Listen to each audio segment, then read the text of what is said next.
And our next comic book is The Return of Saga in Saga issue number 13. This is highly anticipated.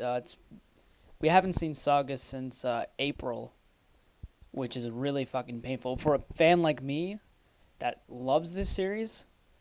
I hate that it's been delayed so much, but I'm so glad that it's back. So let's get into the review. It starts out with one of the soldiers that Marco, I think, killed in the first volume is in the hospital. He's telling the press of what happened and how, what the situation is and how, Marco and Alana have essentially, created a child together, and that's, a big no-no in this world, especially their two species. So this point really, I think, is people might sweep this away as like one of the smaller plot points, but this is actually big. I mean, imagine when the news gets out. This is going to be huge. So we get back to the giant ship that they're on, and it seems Hazel is crying in her crib.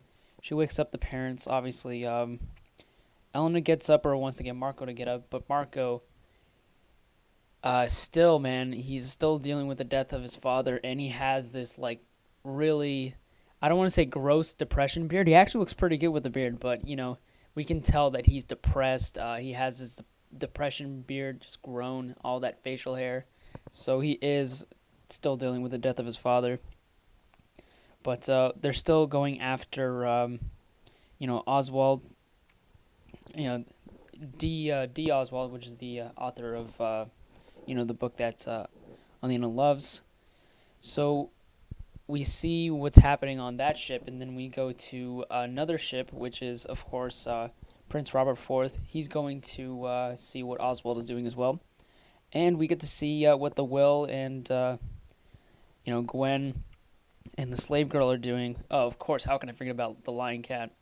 So they're all on this kind of distant planet almost. They're on the same planet, but they're kind of... actually, they're not on the same planet. They're on a different planet, completely stranded. Their ship is just kind of like gone. Like, I think they need fuel or it needs to be repaired.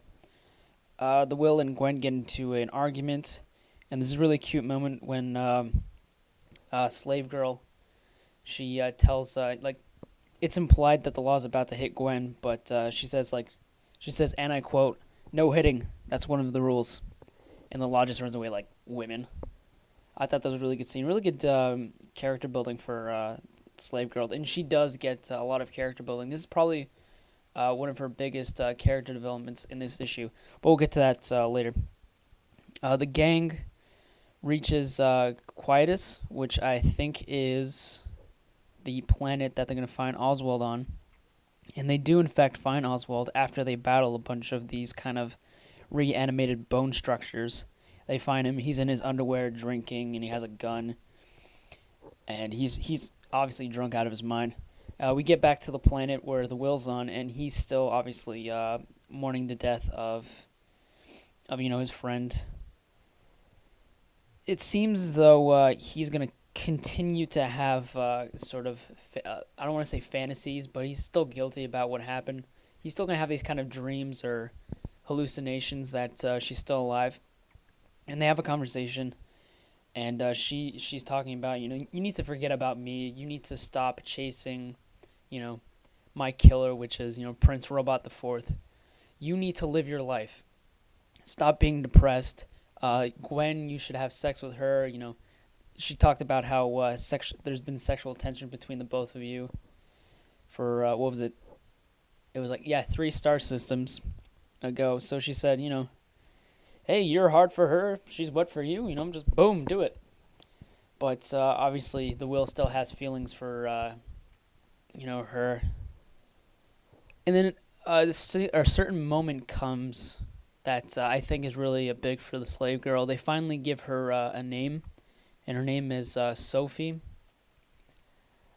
It was suggested in the hallucination that he just had that they should actually, name her, give her a name, because she also implied, maybe you should stay on this planet, because it is a beautiful planet. I mean, you could settle down, you could adopt Sophie now, See, I didn't call her Slave Girl.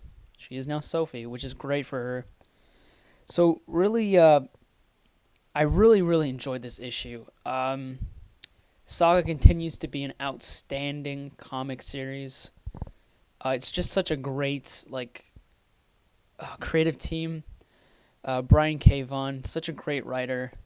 He mixes drama with fucking humor and all these different themes, and it's so good. And then take into the fact that you have Fiona Staples' art. Just so good. Her art is just breathtaking. She is one of my favorite female comic book artists, right now.